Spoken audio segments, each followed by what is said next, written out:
Hello, क्या हाल चाल बच्चा बाटी, कैसे हो आप सब लोग। आई होप कि सबके सब बहुत मस्त होंगे, मजे में होंगे, पढ़ाई बढ़िया कर रहे होंगे, है ना। तो आज हम स्टार्ट करने जा रहे हैं फंक्शंस लेक्चर नंबर 6।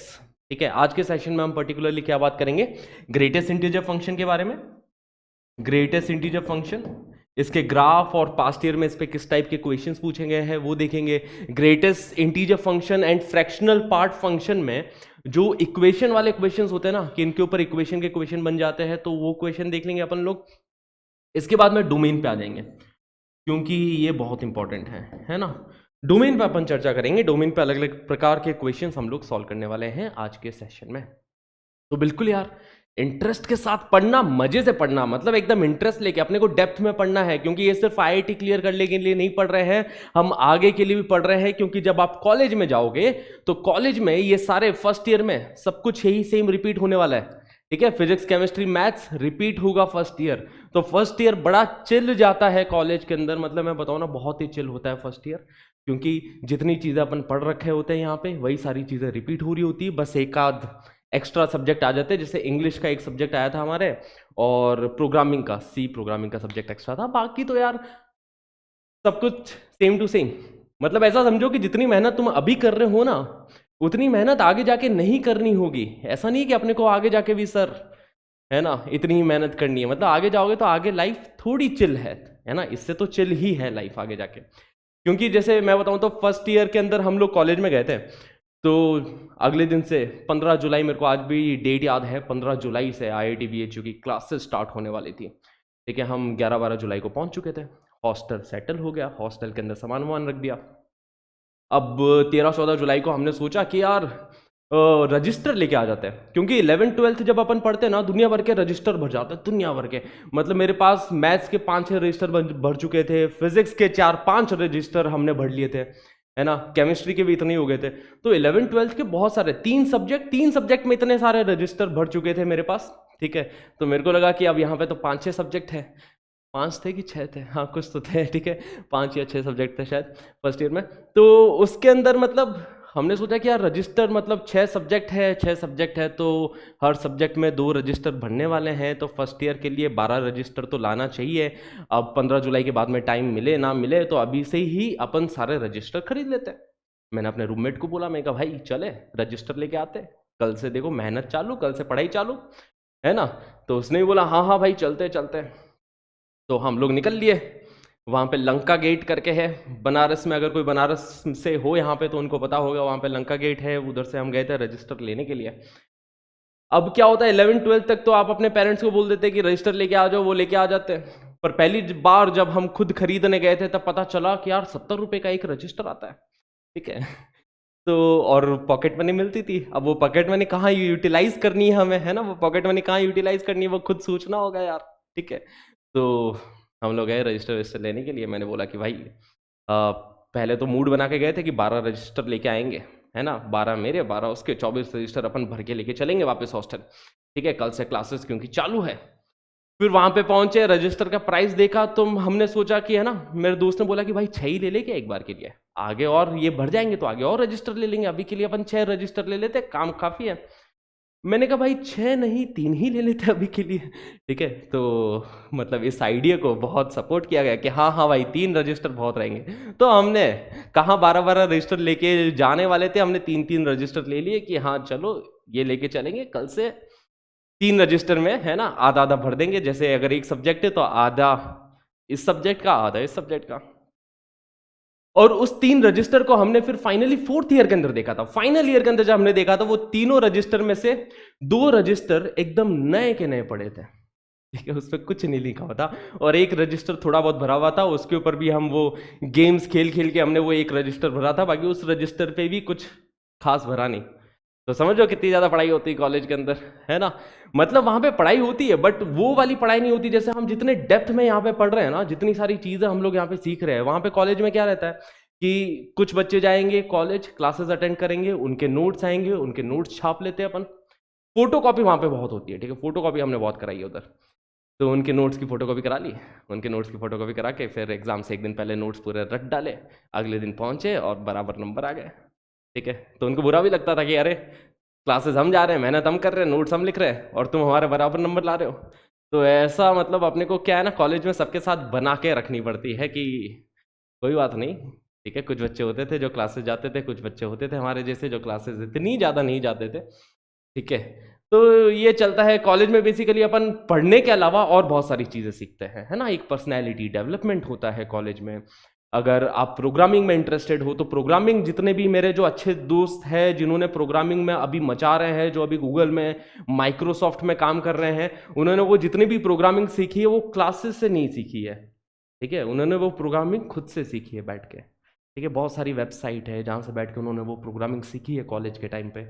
तो जितनी भी चीज़ें आप जो स्किल्स डेवलप करते हो ना, वो क्लासेस में नहीं होती, कॉलेज में वो खुद से होती है, घर पे बैठ के, मतलब हॉस्टल में बैठ के लैपटॉप पे वो खुद से अपन स्किल्स डेवलप करते हैं, ठीक है। अच्छी कॉलेज का एक यही पर्पस होता है कि सर फिर तो अगर घर पे ही बैठ के करना है तो फिर कॉलेज का आ जाए। तो असली कॉलेज के पीछे मतलब है ना जो पर्पस है ना, कि अच्छी कॉलेज में क्यों जाए। अच्छी कॉलेज में इसलिए जाए क्योंकि वहां पे आपको एनवायरनमेंट मिलेगा। आपको दिखेगा कि आपके पड़ोस वाला बच्चा बहुत सीरियसली इंटरव्यूज के लिए प्रिपरेशन कर रहा है, बहुत सीरियसली अपनी स्किल्स डेवलपमेंट के लिए काम कर रहा है, तो आप भी उसके ऊपर काम करोगे। तो that is why we want to go to college, got it now, ठीक है। तो इन्हीं बातों के साथ शुरुआत करते हैं फिर आज की क्लास की। Now guys, greatest integer function के बारे में कुछ मैंने बेसिक बता दिया था लास्ट क्लास में। बेसिक इसके बारे में ये हमने सीखा था कि greatest integer of some input is equal to, जो भी इसका आउटपुट होने वाला है that is an integer. Output हमेशा ग्रेटेस्ट इंटीजर फंक्शन का इंटीजर है ना, ईदर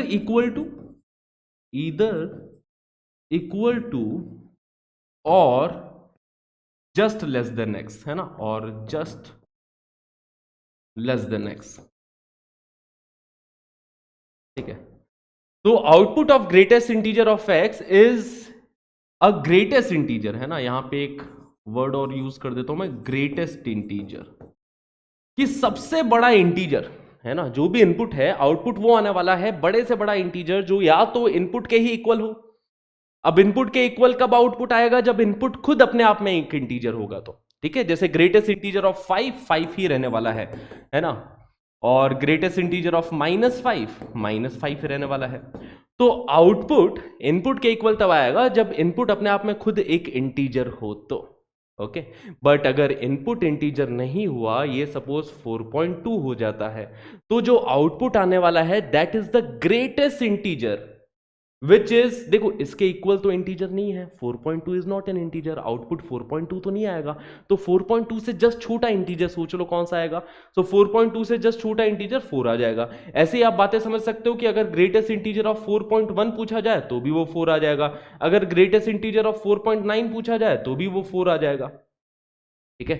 4.9 से जस्ट छोटा integer which is equal to 4 only. अगर ग्रेटेस्ट इंटीजर ऑफ 4.99 पूछा जाए तो भी सर वो 4 ही आने वाला है। तो अगर मैंने एक इक्वेशन दी है कि greatest integer of x is equal to 4, इसके सॉल्यूशन बताओ क्या होने वाला है इस इक्वेशन के। तो इसके सॉल्यूशन आ जाएंगे वो सारे नंबर जो कि 4 से 5 के बीच में है ना। यहां पे x belongs to close bracket 4 to open bracket 5। मतलब क्या हुआ कि आप यहां पे 4 रखोगे तो भी इक्वेशन को सेटिस्फाई कर रहा है, मतलब greatest integer of 4 is equal to greatest integer of 4.1 रखा तो भी इस इक्वेशन को सेटिस्फाई किया, 4.99 रखोगे तो भी इस इक्वेशन को सेटिस्फाई कर रहा है। बट एग्जैक्टली 5 मत रख देना, क्योंकि ग्रेटेस्ट इंटीजर ऑफ 5 के ही इक्वल आ जाता है। तो अगर ये इक्वेशन दे रखी है तो इस इक्वेशन के सॉल्यूशन आ जाएंगे x belongs to close bracket 4 to open bracket 5, okay. अब यहां पे कुछ नंबर्स इस तरीके के अगर नेगेटिव नंबर हो गए, जैसे ग्रेटेस्ट इंटीजर ऑफ -2.9 पूछ लिया, तो इधर कई बार बच्चे आंसर दे देते हैं -2, जो कि बहुत गलत हो जाता है। अब ऐसा समझो, सबसे पहले नंबर लाइन पे प्लॉट कर दो कि ये नंबर लाइन पे कहां मिलने वाला है। तो -2.9 -2 के लेफ्ट में मिलेगा ना, इधर लेफ्ट में मिलता है -2.9, तो -2.9 इधर कहीं होने वाला है, ठीक है। -2.9 यहां पे कहीं होगा। अब greatest integer of N input is the greatest integer which is just less then the input. तो -2.9 से जस्ट छोटा इंटीजर जो है वो -3 होगा। तो हमेशा जो भी आउटपुट आएगा ना, वो या तो इनपुट के इक्वल आएगा, और इनपुट के इक्वल कब आएगा, जब इनपुट खुद एक इंटीजर हो। या फिर इनपुट से जस्ट छोटा इंटीजर आएगा, है ना, कभी भी बड़ा इंटीजर नहीं आएगा इनपुट से, ठीक है। तो यहाँ पे ग्रेटेस्ट इंटीजर ऑफ -2.9 -3 के इक्वल हो गया। Greatest integer of -2.9 is equal to -3। वैसे ही अगर मैं -2 से -3 के बीच का कोई भी नंबर ले लूं, सपोज मैंने -2.1 ले लिया, तो -2.1 का भी ग्रेटेस्ट इंटीजर -3 आ जाएगा, ठीक है। मतलब अगर मैं -2.1 ले लूं, या फिर -2.001 ले लिया, या फिर -2.99 ले लिया, या फिर -3 ले लिया, इन सब का ग्रेटेस्ट इंटीजर -3 ही है। समझ में आ रही बात है? इन सब का ग्रेटेस्ट इंटीजर क्या है? -3 ही होने वाला है। क्लियर है? चलिए आगे बढ़ते हैं। तो ये कुछ वैसे बेसिक बातें हैं, मुझे पता है आप में से कई बच्चों को पता है, बट जिनको नहीं पता है उनके लिए मैं ये बता रहा हूँ, ठीक है। Just a second guys. इस स्लाइड को ब्लैक करने का है, ब्लैक कैसे करें? रुको रुको रुको, हाँ अब हो गया, ठीक है। चलिए आगे समझते हैं। अब ग्रेटेस्ट इंटीजर के बारे में कुछ और बातें हम लोग चर्चा करेंगे अभी, है ना। तो अगर सपोज एक इक्वेशन दे रखी है, greatest integer of x is equal to 2.5, तो क्या इस इक्वेशन का सॉल्यूशन होगा क्या? तो इस इक्वेशन का कोई भी सॉल्यूशन नहीं होगा। There is no solution for this equation. इसका कोई सॉल्यूशन क्यों नहीं है? बिकॉज अगर greatest integer of something, output कभी भी इंटीजर, मतलब आउटपुट हमेशा इंटीजर रहेगा ना, आउटपुट कुछ 2.5 नहीं आ सकता, ठीक है। तो यहाँ पे नो सॉल्यूशन रहेगा। बट अगर आपने को ऐसा देख रखा है, greatest integer of x is equal to -2, अब इसके अंदर इनपुट क्या क्या हो सकता है? x यहाँ पे -2 भी हो सकता है ना। नंबर लाइन को याद कर लिया करो, अगर कहीं पे दिक्कत आए तो नंबर लाइन प्लॉट कर लो, नंबर लाइन को याद कर लो। देखो ये -2 -3 -1, ठीक है, -2 के राइट में -1, राइट। अब अगर हमें ग्रेटेस्ट इंटीजर ऑफ दिस -2 चाहिए, तो अगर आप यहां का कोई भी नंबर लोगे तो उसका ग्रेटेस्ट इंटीजर -2 आएगा। मतलब -1 के लेफ्ट का कोई भी नंबर लो, है ना। आप -1.9 लोगे तो भी उसका ग्रेटेस्ट इंटीजर -2 आएगा। -2 ले लोगे तो भी उसका ग्रेटेस्ट इंटीजर -2 ही आने वाला है ना। Greatest integer of -2 is also -2। तो आप कोई भी नंबर ले सकते हो इस इंटरवल का, नॉट इंक्लूडिंग -1। -1 को इंक्लूड नहीं करना है, क्योंकि ग्रेटेस्ट इंटीजर ऑफ -1 के ही इक्वल रहेगा, ठीक है। तो यहां पे आ जाएगा x belongs to close bracket -2 to open bracket -1, ठीक है। ये इसका आंसर आ गया कि आप -2 से -1 तक का कोई भी नंबर ले लो, उसका ग्रेटेस्ट इंटीजर -2 ही होने वाला है। तो अगर इस टाइप की इक्वेशन दे रखी है, ठीक है, इसको अपन एज ए थ्योरी भी याद रख सकते हैं कि अगर greatest integer of x is equal to some integer, अगर ये इक्वेशन दे रखी है तो इसके जो सॉल्यूशन होंगे, मतलब यहां पे x belongs to close bracket i to open bracket i+1, ये इसका सॉल्यूशन हो जाएगा, ठीक है। जहां पे ये कोई भी पॉजिटिव इंटीजर, नेगेटिव इंटीजर कुछ भी हो जाए, तो इसका सॉल्यूशन ये होने वाला है कि i से लेके i+1 के बीच का नंबर। फॉर एन एग्जांपल, कि अगर ये दे रखा है अपने को कि greatest integer of x is equal to 4, तो x यहां पे क्लोज ब्रैकेट 4 से ओपन ब्रैकेट 5 के बीच में कोई भी नंबर हो सकता है ना। 4 का भी ग्रेटेस्ट इंटीजर 4 होने वाला है, 4.1 का भी ग्रेटेस्ट इंटीजर 4 होने वाला है, अप टू 5 तक, जिसके अंदर ओपन ब्रैकेट 5 है। मतलब अगर मैं 4.999 भी ले लूं तो भी इसका ग्रेटेस्ट इंटीजर 4 ही होगा गाइस, इसका ग्रेटेस्ट इंटीजर 5 नहीं होगा, ठीक है। क्योंकि इसी तरीके से ये फंक्शन डिफाइंड है, that greatest integer of a number is the greatest integer which is less than और इक्वल टू द इनपुट। मतलब जो आउटपुट आएगा वो लेस देन और इक्वल टू द इनपुट होने वाला है, ठीक है। इतनी बात है क्लियर? और अगर greatest integer of x is equal to some non integer दे रखा है तो वो बात गलत हो जाएगी, क्योंकि greatest integer of something is always equal to an integer, है ना। तो इन्हीं बातों पे बेस्ड चलिए इसका ग्राफ भी प्लॉट कर लेते हैं हम लोग। तो let's plot the graph for it.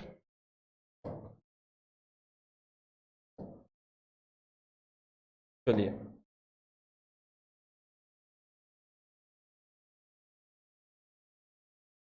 तो ये हो गया x एक्सिस y एक्सिस, है ना। y is equal to greatest integer of x, so let's plot the graph for it.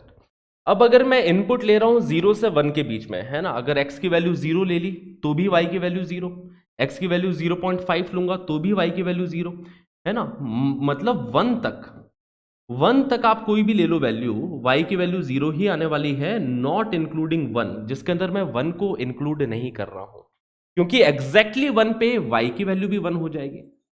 ठीक है, एग्जैक्टली 1 पे y की वैल्यू भी 1 हो गई। अब आप 1 से 2 के बीच का कोई भी नंबर ले लो गाइस, कोई भी नंबर नॉट इंक्लूडिंग 2, राइट, 1 से 2 के बीच में कोई भी नंबर ले लो, 2 को ना इंक्लूड करते हुए, इसका ग्रेटेस्ट इंटीजर 1 ही आने वाला है ना, it's greatest integer will be equal to 1 only. ठीक है, लाइक 1.5 का ग्रेटेस्ट इंटीजर 1, 1.9 का ग्रेटेस्ट इंटीजर 1, तो देखो 1 से 2 के बीच में फिर से एक कांस्टेंट फंक्शन आ चुका है, राइट।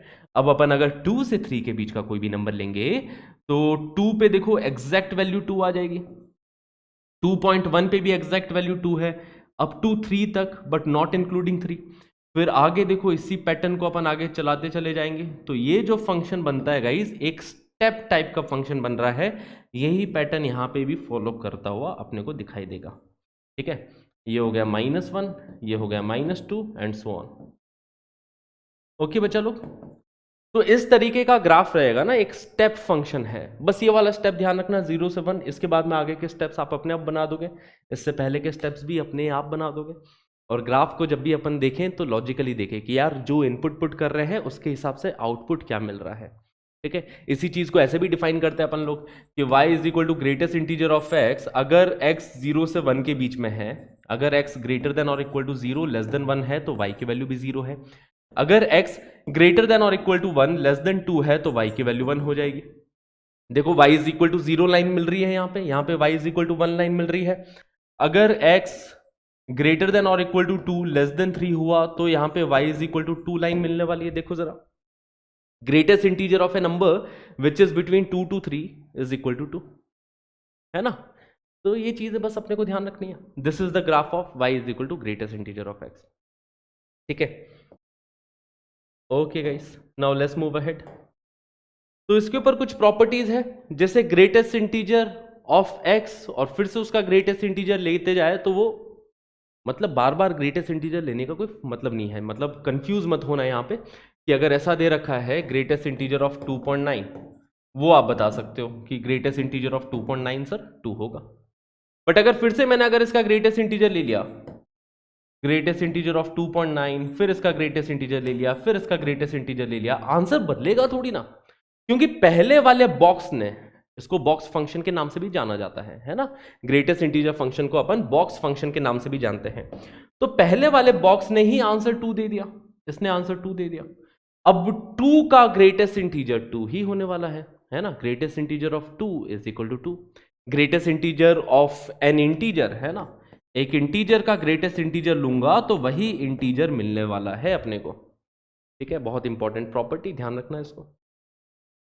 ओके, तो इसका भी देखो बार बार ग्रेटेस्ट इंटीजर ले लिया फिर भी ये नंबर 2 आने वाला है। Okay, greatest integer of any number is equal to what, greatest integer of any number is equal to the greatest integer less than और इक्वल टू दैट नंबर, और इक्वल टू दैट नंबर। ये इनकी definition हो गई है ना, ये इन भाई साहब की ग्रेटेस्ट इंटीजर भाई साहब की डेफिनेशन है ये प्रॉपर।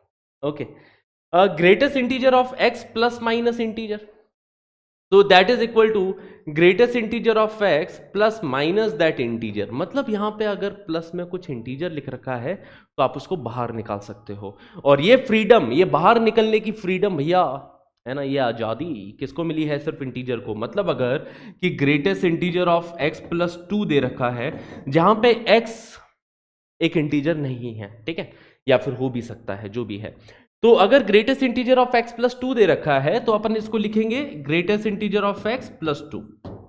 2 को बाहर निकाल लिया ग्रेटेस्ट इंटीजर से, ये सिर्फ इंटीजर को ही आजादी है कि इस तरीके से अपन लिख सकते हैं। जैसे कि for an example greatest integer of 1.9 plus 2 that will be equal to greatest integer of 1.9 plus 2, ऐसा लिख सकते हैं। लेफ्ट हैंड साइड की वैल्यू देखोगे तो ये 3.9 बन रहा है, और यहाँ पे इसकी वैल्यू देखोगे तो ये 1 + 2 बन रहा है, और ग्रेटेस्ट इंटीजर ऑफ 3.9 3 ही बन जाएगा। 3 = 1 + 2, जो कि बिल्कुल सही बात है ना। तो यहाँ पे कोई x की वैल्यू आप पुट करके इसी चीज को वेरीफाई कर सकते हो, सोच सकते हो, है ना। Greatest integer of a number, greatest integer of x is greater than or equal to x and it is, so greatest integer of x is less than or equal to x and it is greater than x minus 1। इसी चीज को अपन graph से भी observe कर सकते हैं, देखो जरा ध्यान से, है ना। ये हमने ग्राफ बनाया था।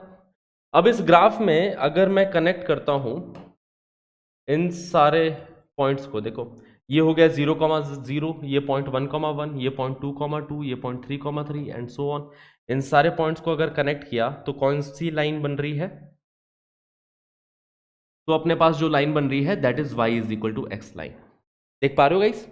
-1, -1, 0,0, 1,1, 2,2, 3,3 एंड सो ऑन, इनको कनेक्ट किया तो y = x लाइन अपने को बनते हुए दिखाई देगी, है ना। और अगर अपन इन सारे पॉइंट को कनेक्ट करेंगे, ठीक है, इन सारे पॉइंट को कनेक्ट करेंगे तो इस लाइन की इक्वेशन है y = x - 1। ठीक है, अगर ये y = x लाइन है, इसको 1 यूनिट से नीचे खींचा तो ये लाइन हो जाएगी y = x - 1।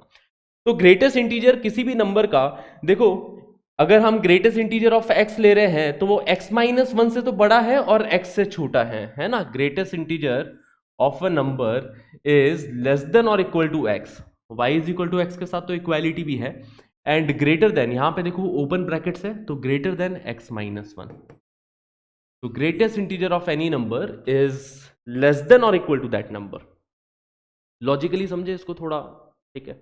जैसे हमें जितनी ग्रेटेस्ट इंटीजर के बारे में अपने को नॉलेज है, जितना हमने समझा है, उससे हमने ये समझा है कि greatest integer of any number जो भी आउटपुट आ रहा है वो लेस देन और इक्वल टू इनपुट रहेगा। सही बात है। तो जो भी ग्रेटेस्ट इंटीजर ऑफ x का आउटपुट आ रहा है वो लेस देन और इक्वल टू इनपुट रहने वाला है, ठीक है। And it will be greater than that input -1, ठीक है। ये सिंपल सा कॉन्सेप्ट है ना गाइस। चलिए आगे बढ़ते हैं। Now greatest integer of x plus greatest integer of -x, जो कि बहुत ही इंपॉर्टेंट प्रॉपर्टी है, मतलब यहां पे ये सवालों में काम आती है। ये प्रॉपर्टी ऐसी प्रॉपर्टी है ना जो बहुत बार सवालों में बार बार हम लोग यूज करते हैं, ठीक है। तो greatest integer of a number plus greatest integer of negative of that number. अब उस नंबर पे डिपेंड करता है कि वो नंबर है कैसा। जैसे अगर मैंने ये नंबर इंटीजर लिया, जैसे कि आपसे मैं पूछूं कि बताओ बच्चा लोग, greatest integer of 5 and greatest integer of negative of 5 किसके इक्वल होगा? तो ग्रेटेस्ट इंटीजर ऑफ 5 भी 5 होता है, इसका नेगेटिव ग्रेटेस्ट इंटीजर ऑफ -5 वो -5 होने वाला है, क्योंकि जैसा इंटीजर है, जैसा इनपुट है, सेम टू सेम आउटपुट मिल जाएगा। हाँ जी, मिलेगा कि नहीं मिलेगा? तो ये बन रहा है देखो 5 - 5 विच इज 0, है ना। बट यहीं पे अगर मैंने एक ऐसा नंबर ले लिया 5.1 जो कि इंटीजर नहीं है, 5.1 ले लिया, तो इस नंबर को प्लस इसके नेगेटिव को अगर मैं ऐड करूं, ठीक है, इस नंबर को प्लस इसके नेगेटिव के ग्रेटेस्ट इंटीजर को ऐड किया जाएगा तो क्या बनेगा? तो देखो ग्रेटेस्ट इंटीजर ऑफ 5.15 मिलता है एंड ग्रेटेस्ट इंटीजर ऑफ -5.1 -6 मिलेगा। -5.1 का ग्रेटेस्ट इंटीजर -6 आएगा, -5 नहीं आएगा, है ना, क्योंकि समझ पा रहे हो, 5 हो गया, -5 हो गया, -6 हो गया, -5.1 यहां कहीं मिलेगा अपने को, दिस इज -5.1 और इसका ग्रेटेस्ट इंटीजर लिया तो वो -6 मिल रहा है, ठीक है। तो ग्रेटेस्ट इंटीजर ऑफ -5.1 इज -6। देखो 5 - 6 that will be equal to, हाँ जी, 5 - 6 that will be equal to -1। तो greatest integer of 5.1 plus greatest integer of -5.1 will be equal to -1। Okay, तो अब इस पे क्या डिपेंड किया अपन ने, क्या चीजें समझी है कि अगर इंटीजर है तो 0 है ना। दो बातें मोटी मोटी समझ आई है अच्छे से, कि अगर यहां पे x एक इंटीजर है, if x belongs to an integer, तो greatest integer of x plus greatest integer of -x हम लोग 0 के इक्वल कर देंगे। बट अगर एक्स इंटीजर नहीं है बाबू। अगर एक्स इंटीजर नहीं है मतलब एक इंटीजर नहीं है, ठीक है। तो अगर वो नहीं है तो यहाँ पे क्या आएगी वैल्यू, -1 आएगी। सिंपल सी बात यह है ना। कोई भी और एग्जांपल लेके आप वेरीफाई कर सकते हो, है ना। Greatest integer of 6.2 plus greatest integer of -6.2, तो वो 6 - 7 करके -1 बन जाएगा, ठीक है। तो इनपुट पे डिपेंड करता है कि ये इनपुट कैसा है, इंटीग्रल इनपुट है। अगर इंटीग्रल इनपुट है तो 0 है, देखो x बिलोंग्स टू इंटीजर, तो ये 0 हो जाएगा। बट अगर x इंटीजर नहीं है तो ये -1 होगा। तो ये प्रॉपर्टी एक बॉक्स में बंद कर देते हैं, है ना। और इसी प्रॉपर्टी को तुम अपने दिमाग के बॉक्स में बंद कर दो, ठीक है, और याद रखना है इसको। चलिए आगे बढ़ते हैं फिर, लेट्स मूव अहेड। कुछ इनइक्वालिटी बन जाती है ग्रेटेस्ट इंटीजर के टर्म्स में, है ना। इक्वेशंस तो हमें सॉल्व करनी आ गई। अगर इक्वेशन दे रखी हो greatest integer of x is equal to -1, तो क्या इस इक्वेशन को सॉल्व कर सकते हो? क्या इस इक्वेशन को सॉल्व करना is not a big deal, क्योंकि आप समझ सकते हो कि ग्रेटेस्ट इंटीजर ऑफ x -1 तब आएगा जब वो आप नंबर किसके बीच का रख रहे हो, या तो -1 ही रख दो, या तो वो नंबर -1 रख दो। क्या -1.1 रख सकते हैं क्या? वो नहीं रख सकते, क्योंकि -1.1 रखा तो उसका ग्रेटेस्ट इंटीजर -2 आ जाएगा, ठीक है। तो अपन नंबर रखेंगे -1 से 0 के बीच में, जहां पे 0 पे ओपन लगा रहे हैं, ठीक है। तो अपन ने नंबर लिख दिया -1 से 0 के बीच में, क्योंकि -1 का ग्रेटेस्ट इंटीजर -1 हो जाएगा। -0.5 रखोगे तो भी उसका ग्रेटेस्ट इंटीजर -1 है। 0 मत रख देना, क्योंकि ग्रेटेस्ट इंटीजर ऑफ 0 0 हो जाएगा। इसी चीज को मैंने फिर से बता देता हूं, आपको बताया था मैंने कि अगर greatest integer of x is equal to some integer दे रखा है, तो यहां पे तो मैंने डायरेक्टली आपको बता दिया था कि ऐसे याद रख सकते हो, x belongs to close bracket i to open bracket i + 1, ठीक है। x बिलोंग्स टू, इसका आंसर आ जाएगा x belongs to close bracket -1 to open bracket 0, ठीक है। इक्वेशन है अगर ऐसे तो ऐसे सॉल्व कर लेंगे अपन, बाकी लॉजिक अपने को पता होना चाहिए, राइट। अगर इनइक्वालिटी है तो इनइक्वालिटी के लिए मैं आपको बोलूंगा कि अब यहां पे लॉजिक ही लगाओ गाइस, लॉजिक लगाओ, चीजें समझो, ठीक है। जितना ज्यादा आप ग्रेटेस्ट इंटीजर को समझोगे उतना ज्यादा इजी रहेगा ये इनइक्वालिटी सॉल्व करना, है ना, ठीक है। सही है, देखो बढ़िया है ना, बहुत बढ़िया टाइप के सवाल है ये, और बहुत इजी टाइप के सवाल भी है ये। मतलब ये ऐसे सवाल है कि जो कि अपनी ग्रेटेस्ट इंटीजर के साथ में जो बेसिक अंडरस्टैंडिंग है, बेसिक अंडरस्टैंडिंग डेवलप करता है, ये ऐसे सवाल है, ठीक है। तो घना ही चौखा सवाल है, देखो जरा ध्यान से। हाँ जी, so greatest integer of x is greater than और इक्वल टू 3, अगर ये दे रखा है पहले वाले में, तो आप सोचो x की वैल्यू क्या पुट कर सकता हूँ। फर्स्ट वाले के बारे में सोचेंगे कि x की वैल्यू क्या पुट कर सकते हैं, तो x की एक ऐसी वैल्यू अपने को पुट करनी है कि उसका ग्रेटेस्ट इंटीजर 3 या 3 से बड़ा हो जाए। तो मतलब हाईएस्ट वैल्यू के लिए तो मेरे को टेंशन लेना ही नहीं है। मतलब x को मैं 1000 भी पुट कर दूं तो क्या सेटिस्फाई कर रहा है क्या इस इनइक्वालिटी को? 1000 करता है सेटिस्फाई, 1000 इज ग्रेटर देन 3, है ना। ग्रेटर देन और इक्वल टू, मतलब एक ऐसा नंबर जो कि ग्रेटर देन हो जाए तो भी चलेगा, इक्वल टू हो जाए तो भी चलेगा, बस। तो मतलब समझ में आ रही है कि बात है कि x की वैल्यू मैं बड़ी से बड़ी पुट कर दूं, यहां पे कोई दिक्कत वाली बात नहीं है, बड़ी से बड़ी वैल्यू पुट कर सकते हैं x की इधर, है ना। जितनी बड़ी रखना चाहे उतनी रख सकते हैं। अब सोचो मिनिमम से मिनिमम कहां तक जाना है, नंबर लाइन को याद करो जरा, ठीक है। ये मैंने 3 ले लिया नंबर लाइन पे, क्योंकि 3 के रिस्पेक्ट में अपन देख रहे हैं। अब बड़ी से बड़ी मैं कितनी भी वैल्यू रख दूं कोई दिक्कत वाली बात नहीं है, इस इनइक्वालिटी को सेटिस्फाई करेगा। अब मिनिमम से मिनिमम सोचो कितनी वैल्यू यहां पे पुट कर सकता हूं, क्या 3 पुट कर सकते हैं क्या गाइस? क्या ग्रेटेस्ट इंटीजर ऑफ 3 ही हो जाएगा? ग्रेटेस्ट इंटीजर ऑफ 3 तो सर 3 ही होता है ना, इसमें कौन सी बड़ी बात। क्या 3 से छोटी पुट कर सकता हूं क्या? क्या 2.9 यहां पे पुट करी जा सकती है? तो आप बोलोगे सर 2.9 तो सर नहीं पुट कर सकता है, क्योंकि ग्रेटेस्ट इंटीजर ऑफ 2.92 हो जाएगा, एंड 2 ग्रेटर देन और इक्वल टू 3, ऐसा बोलना बहुत, है ना, पुरानों में पाप बोला गया ऐसा बोलना, ठीक है। तो ऐसा अपन नहीं बोल सकते। तो इधर 2.9 पुट नहीं कर सकते अपन, मिनिमम टू मिनिमम यहां पे x की जगह पे 3 पुट करेंगे तो चल जाएगा।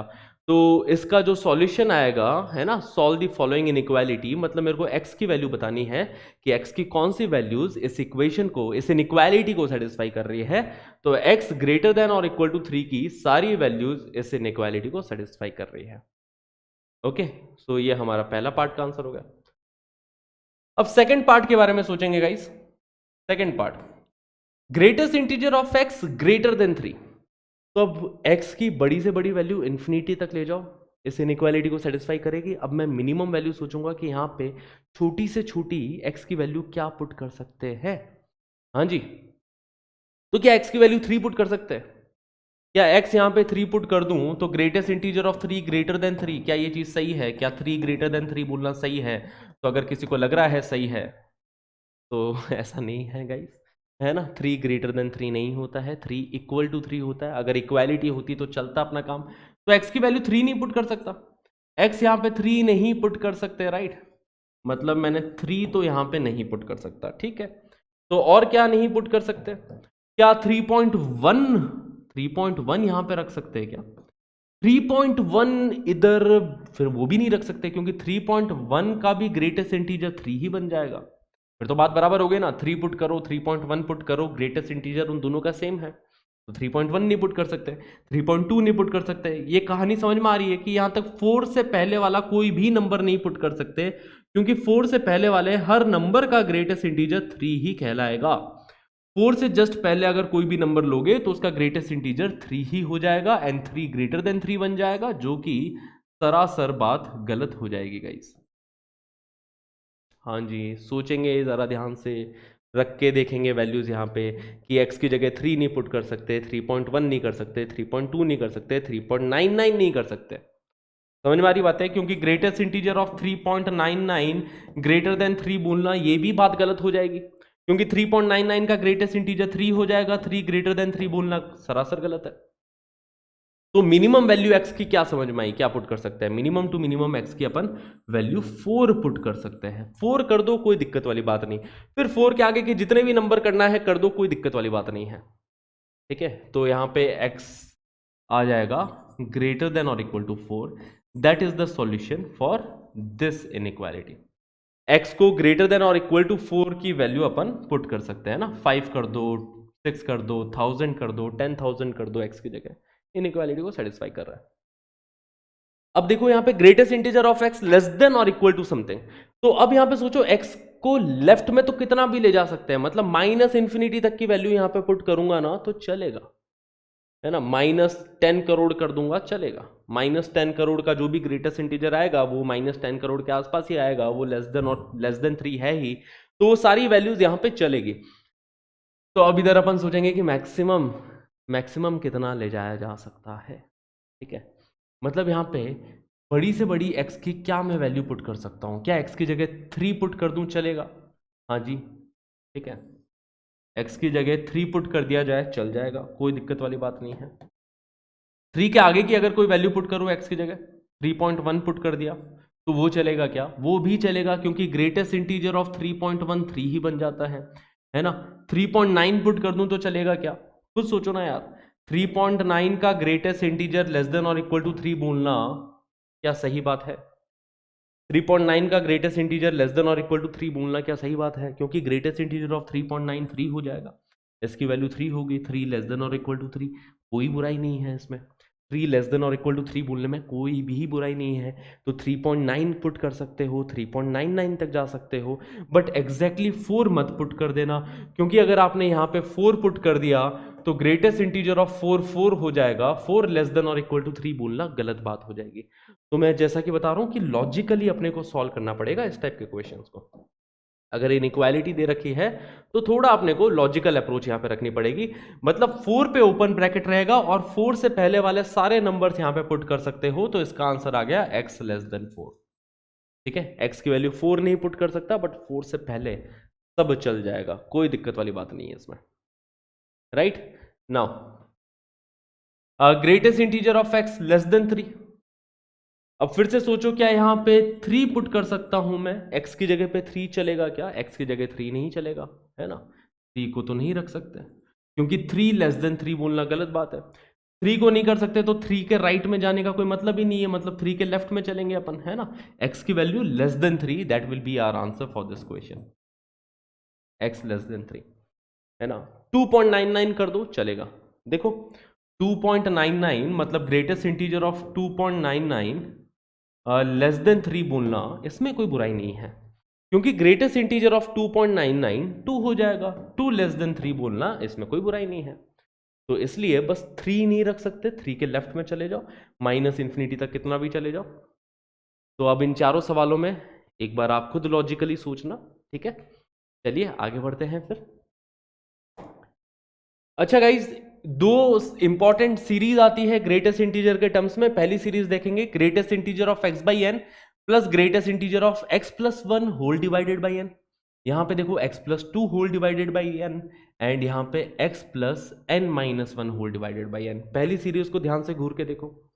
अब दूसरी सीरीज को ध्यान से घूर के देखो, यहां पे भी देखो greatest integer of x plus इधर चल रहा है greatest integer of x plus 1 by n, x plus 2 by n and x plus n minus 1 by n. समझ में आ रहा है दोनों सीरीज में डिफरेंस, ठीक है। तो पहली सीरीज का तो आंसर होता है that is equal to greatest integer of x only, second का आंसर है greatest integer of nx only. अब एग्जांपल देखते हैं कि ऐसा कैसे सर, ठीक है।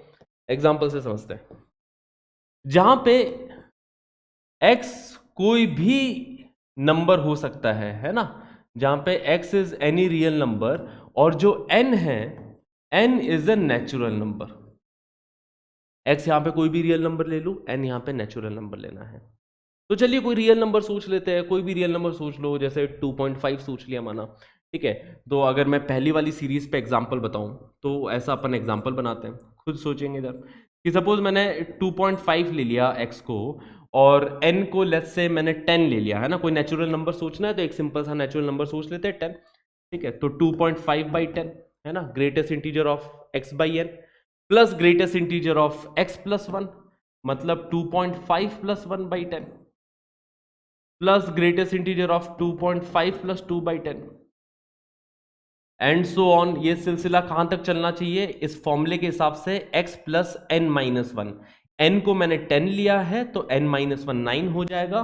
तो greatest integer of x plus मतलब 2.5 प्लस 9 बाई 10, इसका मैं आंसर निकालना चाहता हूं, ठीक है। Greatest integer of x by n plus greatest integer of x plus 1 by n, x plus 2 by n and so on up to x plus n minus 1 by n. अगर अपन सोचे इसका आंसर क्या आना चाहिए, तो फॉर्मूले के हिसाब से इसका answer greatest integer of x ही आना चाहिए, मतलब ग्रेटेस्ट इंटीजर ऑफ 2.5 ही आना चाहिए, मतलब 2 आना चाहिए, ठीक है। फॉर्मूले के हिसाब से ग्रेटेस्ट इंटीजर ऑफ 2.5 ही आना चाहिए, मतलब 2 आना चाहिए। अब इसको थोड़ा एनालाइज करते कि ऐसे कैसे 2 कैसा आया, क्यों आया सर, कैसा आया। तो एनालाइज करना बहुत इंपॉर्टेंट है, क्योंकि अगर इस टाइप के क्वेश्चंस आते हैं तो वो एनालाइज से करने में ज्यादा मजा आता है, ठीक है। तो चलो एनालाइज करते हैं। पहला वाला मैंने देखा ग्रेटेस्ट इंटीजर ऑफ 2.5 अपॉन 10, वो 0 बन जाएगा, क्योंकि 2.5 अपॉन 10 1 से छोटा नंबर है, और अगर आप 1 से छोटे नंबर का, है ना, 0 से 1 के बीच में कोई भी नंबर ले लो, उसका ग्रेटेस्ट इंटीजर 0 ही आ जाएगा, 1 को हटा के, है ना। तो 0.99 भी लोगे तो भी उसका ग्रेटेस्ट इंटीजर 0 ही बनेगा, और ये डेफिनेटली 1 से छोटा नंबर है, क्योंकि 2.5 10 से छोटा है, तो इसकी वैल्यू तो 0 आ गई। सेकंड वाला देखा जाए तो अभी भी ये 0 है, क्योंकि न्यूमरेटर में 3.5 डिनोमिनेटर में 10, यहाँ पे न्यूमरेटर में 4.5 डिनोमिनेटर में 10, इसकी वैल्यू भी 0 है। तो ये 0 कब तक चलती रहेगी, जब तक न्यूमरेटर में 10 से बड़ा नंबर नहीं बन जाए। मतलब यहाँ पे जब 10 से जैसे ही बड़ा नंबर हुआ तो मतलब वो 1 से बड़ा नंबर हो गया, तब उसकी वैल्यू बदलेगी, ठीक है। तो 10 से बड़ा नंबर कब होगा, 2.5 प्लस 9, ये तो 10 से बड़ा है ही, तो इससे जस्ट पहले जो आएगा ना, जो कि 2.5 प्लस 8, ये क्वालिफाई हुआ है 10 से जस्ट बड़ा।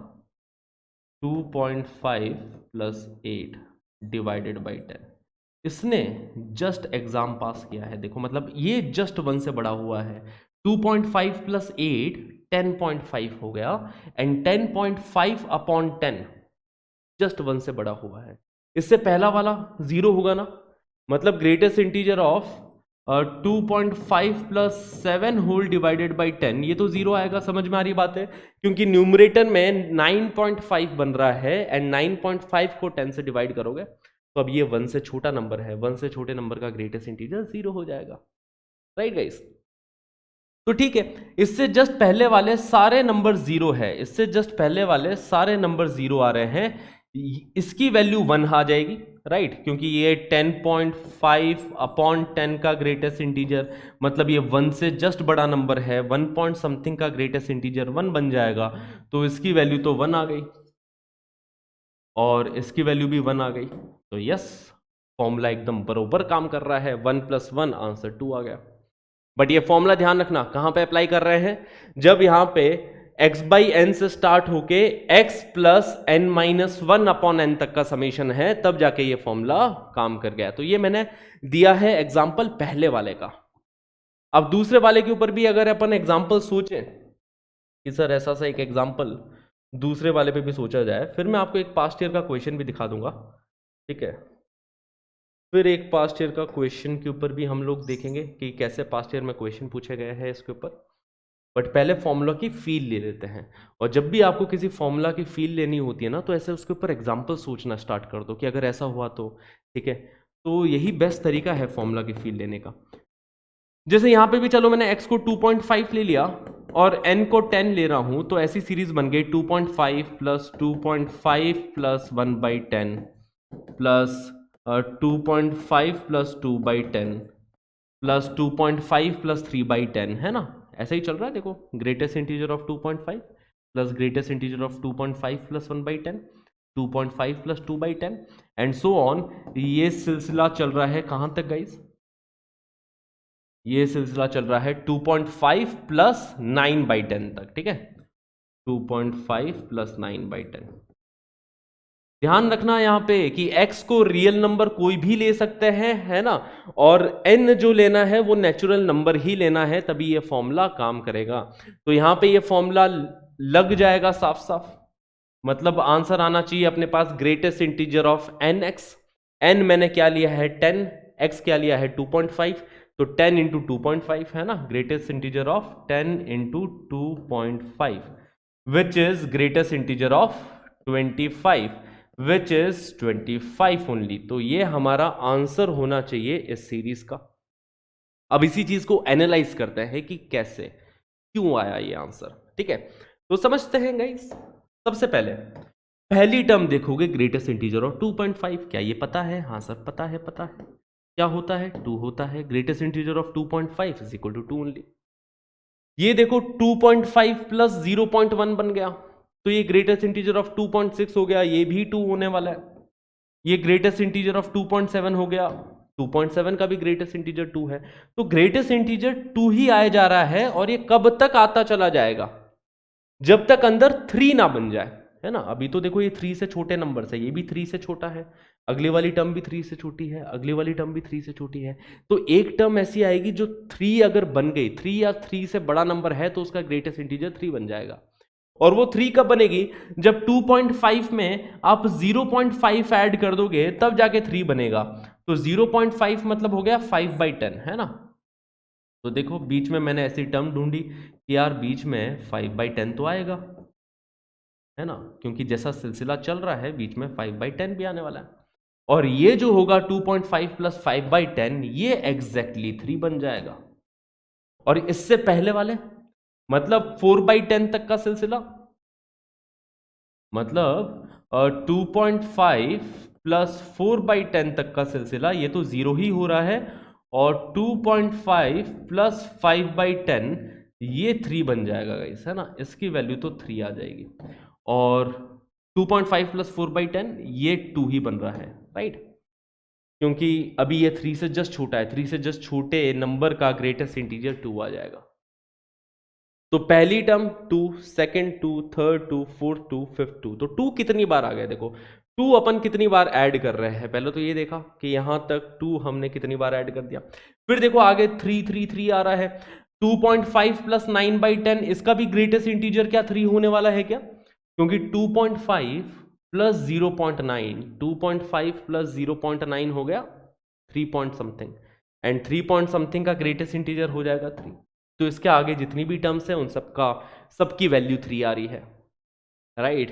तो देखो 2 कितनी बार आ गया, सोचेंगे जरा, 2 कितनी बार आ गया ना, 2 कितनी बार ऐड कर रहा हूं मैं, तो 2.5 2.5 प्लस 1/10 इसकी वैल्यू भी 2, 2.5 प्लस 2/10 इसकी वैल्यू भी 2, 2.5 प्लस 3/10 इसकी वैल्यू भी 2, 2.5 प्लस 4/10 इसकी वैल्यू भी 2। मतलब देखो 1/10 से 4/10 4 टर्म तो यही हो गई, और इसको भी इंक्लूड करें तो 5 टर्म हो गई। तो कितनी बार 2 आ रहा है गाइस? 5 टाइम्स आ रहा है, तो 2 इंटू 5 प्लस। अब आगे देखेंगे 2.5 प्लस 5/10 से 9/10 तक कितनी टर्म्स हो गई गाइस? 5/10 से 9/10 तक कितनी टर्म्स हो गई? तो आप ऐसे कर सकते हो कि 9 माइनस 5 प्लस 1, है ना। ऐसा समझो कि फिफ्थ रोल नंबर से लेके 9th रोल नंबर तक कितने बच्चे हो गए। तो कई बार बच्चे ऐसे गलती कर देते हैं कि सर 5th से 9th रोल नंबर, है ना, मैडम ने बुला लिया क्लास में कि अरे 5th रोल नंबर से 9th रोल नंबर तक आ जाओ। क्या 4 बच्चे आएंगे कि 5 बच्चे आएंगे? तो अगर आपने 5th रोल नंबर से 9th रोल नंबर तक के सारे बच्चों को स्टाफ रूम में बुलाया है, तो टोटल 5 बच्चे प्रकट होने वाले हैं, ठीक है, जो कि होगा 9 माइनस 5 प्लस 1। मतलब इन दोनों को काउंट करते हुए, एंड वाले नंबर्स को काउंट करते हुए, तो मतलब ये कितने आ गई? 5 टर्म्स हो चुकी है, राइट। इधर से इधर तक ये 5 टर्म्स हो गई। तो 5 टर्म्स है, हर एक टर्म की वैल्यू 3 है, तो 5 इंटू 3। तो देखो कितना आ रहा है, 2 इंटू 5 10, 10 प्लस 15, 10 प्लस 15 25। तो सही बात है, फॉर्मूला एकदम बरोबर काम कर रहा है। तो फॉर्मूले की हमने फील ले ली है, फॉर्मूला किस सिचुएशन में काम करेगा, किस प्रकार की टर्म होने वाली है, वहां पे ये फॉर्मूला काम करने वाला है। क्लियर है इतनी बात है? तो चलिए अब देखते हैं एक सवाल जो कि पूछा गया है जेईई मेंस 2019 में, है ना। अब जेई क्या है ना, खेल जाता है, इसलिए मैंने एनालिसिस भी आपको बताया है, क्योंकि जेई कई बार ऐसे खेल जाता है कि यार देखो अभी तक अपन जो कर रहे थे, अभी तक हमने जो फॉर्मूले देखे थे, यहाँ पे ग्रेटेस्ट इंटीजर ऑफ एक्स तो ठीक है, एक्स कोई भी रियल नंबर हमने ले लिया, बट यहाँ पे -1/100 कर दिया। और इधर फॉर्मूले में मैंने बताया है कि यहाँ पे देखो +1/n प्लस 2/n प्लस, मतलब यहाँ पे कोई n जो है वो एक नेचुरल नंबर होना चाहिए ना, बट इधर तो माइनस है, मतलब ये -1/100 -2/100। तो अब ये आइडियल केस नहीं है जहां पे फॉर्मूला हमारा एज इट इज काम कर जाए, ठीक है। करवा देंगे, फॉर्मूले को भी काम करवा देंगे, बट थोड़ा सा इसका रूप बदलना पड़ेगा, तब जाके फॉर्मूला काम करेगा। तो जेई ना दिमाग लगवाता है तुमसे, ठीक है, इसमें तो कोई टेंशन वाली बात नहीं है। तो चलिए, एनालाइज करना हमको आता है, तो एनालाइज करेंगे, ये जो लिखा हुआ है अपने सामने इसको एनालाइज करेंगे अच्छे से। ग्रेटेस्ट इंटीजर ऑफ -1/3, -1/3 का ग्रेटेस्ट इंटीजर क्या होगा गाइस? -1/3 0 से -1 के बीच का नंबर है, तो 0 से -1 के बीच का कोई नंबर लोगे -1/3, तो उसका ग्रेटेस्ट इंटीजर क्या -1 बन जाएगा। तो पहली वाली जो टर्म है उसकी वैल्यू मेरे को -1 दिखाई दे रही है। दूसरी वाली टर्म, ये भी देखो इसी के बीच की नंबर है, तो इसकी भी वैल्यू -1 ही दिखाई दे रही है। अगली वाली टर्म की भी वैल्यू -1 दिखाई दे रही है। तो -1 वैल्यू कब तक अपने को दिखाई देगी? -1 हमें वैल्यू तब तक दिखाई देगी जब कोई टर्म -1 से भी छोटी हो जाए, तब तक वैल्यू -1 ही दिखाई देगी, है ना। जब तक कोई टर्म -1 के लेफ्ट में आ जाए, क्योंकि -1 के लेफ्ट में जैसी कोई टर्म आई उसका ग्रेटेस्ट इंटीजर -2 कहलाएगा, है ना। तो देखो -1/3 -1/3 -100 -1/3 -200 2/100, है ना। तो जब तक हमें ऐसा कोई नंबर नहीं मिल जाता जिसका ग्रेटेस्ट इंटीजर, मतलब जो -1 के लेफ्ट में आ जाए ताकि उसका ग्रेटेस्ट इंटीजर -2 बन जाए, तो अब अपन ऐसा सोचेंगे, देखो इसमें -1/3 माइनस, सपोज मैंने ले लिया इधर x/100, ठीक है, यही तो हो रहा है, -1/3 -1/3 -1/100 -1/3 -2/100। तो मैंने बोला कि ऐसी अगर कोई टर्म है -1/3 -x/100 और वो टर्म जस्ट लेस देन -1 हो जाए, तो उसका ग्रेटेस्ट इंटीजर -2 कहलाएगा, है ना। तो उसकी वैल्यू जस्ट लेस देन -1 हो जाए, -1 के अगर लेफ्ट में वो वैल्यू आ गई तो उसका ग्रेटेस्ट इंटीजर, फिर उसके आगे वाली टर्म का ग्रेटेस्ट इंटीजर -2 कहलाएगा, ठीक है। तो देखेंगे यहां पे ध्यान से, यार ये समझ सकते हो ना, जैसे ये आखिरी वाली टर्म है, ऑब्जर्व करना, आखिरी वाली टर्म जो है -1/3 विच इज -0.66, है ना, -1/3 विच इज 0.33, राइट, -0.33, एंड ये बन रहा है -0.99। तो ये वाली जो टर्म अपने को दिख रही है ना -0.33 -0.99, ये वाली टर्म -1 से -2 के बीच का नंबर है, तो इसका ग्रेटेस्ट इंटीजर -2 है ही, और इससे पहले वाली का भी -2 है, तो मतलब कहीं से तो -2 आना स्टार्ट हुआ होगा। और वो -2 कहाँ से आना स्टार्ट हुआ होगा? जब यहाँ पे जो नंबर है वो जस्ट लेस देन -1 बन गए हो, तो -2 आना स्टार्ट हो गया होगा। लॉजिक समझ रहे हो चीजों का? तो चलिए देखते हैं। तो -1/3, -1/3 को उस साइड भेजा तो ये बन रहा है -x/100, -x/100 is less than -1 + 1/3। ठीक है, तो -x/100 इज लेस देन -2/3, ऐसा बन रहा है। -x/100 is less than -2/3। 100 को उस साइड मल्टीप्लाई कर दो, या फिर ऐसा अपन बोल सकते हैं कि x/100 is greater then 2/3। Minus हटाया है, माइनस हटाओगे तो इनइक्वालिटी पलट जाएगी। माइनस हटाने के लिए -1 से मल्टीप्लाई किया है तो इनइक्वालिटी पलट जाएगी, राइट। तो यहाँ पे x क्या हो गया? Greater than 200/3। 200/3 हो जाएगा 3 6 जा 18, 3 6 जा 18, फिर 2 3 6 जा 18, 66 पॉइंट समथिंग, 66 पॉइंट समथिंग से बड़ा होना चाहिए x। तो जब x की वैल्यू, मतलब यहां पे जो नंबर है वो 66 पॉइंट समथिंग से बड़ा हो गया, तो वो नंबर -1 के लेफ्ट में आ जाएगा, उसका ग्रेटेस्ट इंटीजर -2 हो जाएगा। तो देखना यहां पे ध्यान से बातों को समझना, यहां पे ध्यान से बात है कि सबसे पहले ये वाला जो नंबर है ग्रेटेस्ट इंटीजर ऑफ -1/3, इसकी वैल्यू -1 ही है गाइस। अगले वाला भी जो है ग्रेटेस्ट इंटीजर ऑफ -1/3 -1/100, इसकी वैल्यू भी -1 ही होने वाली है। और ये वैल्यू -1 कहाँ तक चलेगी? क्या greatest integer of -1/3 -66/100 and greatest integer of -1/3 -67/100, पहचानो जरा।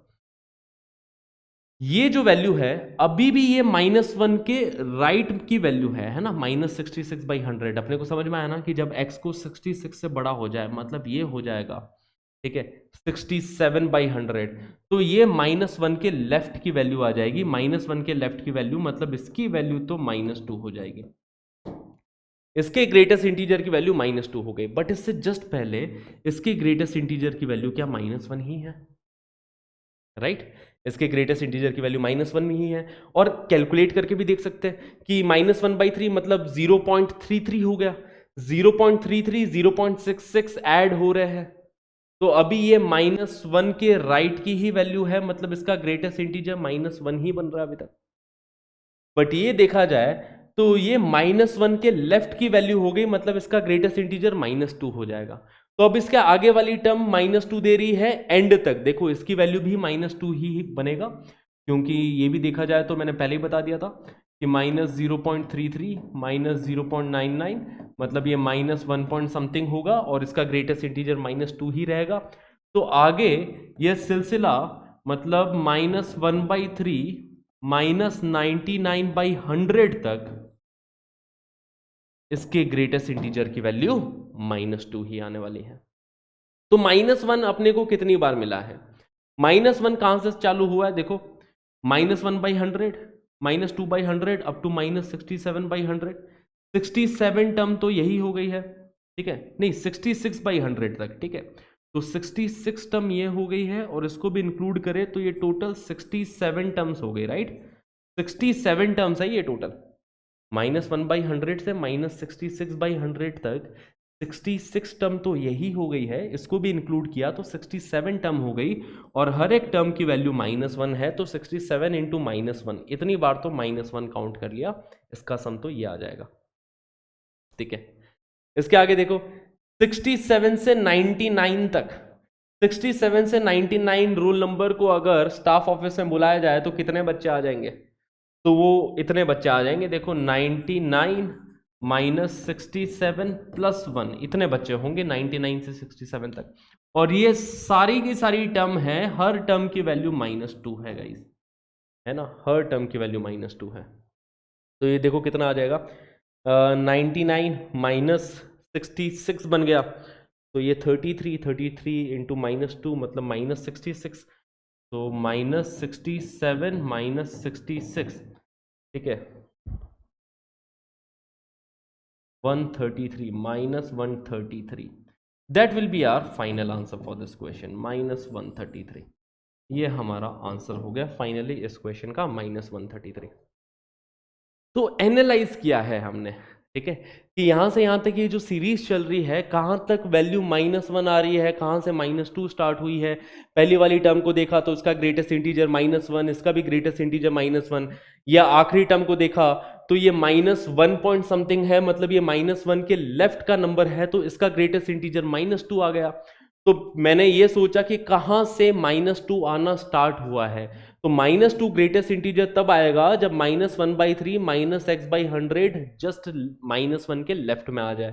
तो यहां से x अपने पास आया है, इस इनइक्वालिटी को सॉल्व करी तो x greater then 66 point something, मतलब 66 से बड़ा नंबर लोगे 67, ठीक है। एक तो ये तरीका हुआ इनइक्वालिटी प्रॉपर समझाने का तरीका। दूसरा, थोड़ा एनालिटिकल वे में सोचे तो अपन ये सोचेंगे ना कि देखो इसकी वैल्यू जो होगी वो -0.99 होगी, तो इसका ग्रेटेस्ट इंटीजर अभी भी -1 है, बट इसकी वैल्यू देखोगे तो 0.33 है ना, ये जो है वो -1 के जस्ट लेफ्ट में आ गया, और -1 के जस्ट लेफ्ट का नंबर उसका ग्रेटेस्ट इंटीजर -2, तो इधर से -2 स्टार्ट हुआ है ना, इधर से हर एक टर्म की वैल्यू -2 आना स्टार्ट हुई है, और इधर से इधर तक कितनी टर्म है, 99 -67 प्लस 1 टर्म है, जिसके अंदर हर टर्म की वैल्यू -2 है, और यहां से यहां तक देखा जाए तो 67 टर्म है, हर टर्म की वैल्यू -1 है, कैलकुलेट कर दिया -133। तो बहुत ही लॉजिकल सा था क्वेश्चन, मैंने पूरा समराइज कर दिया है, अब क्लैरिटी और ज्यादा आपको आ गई होगी,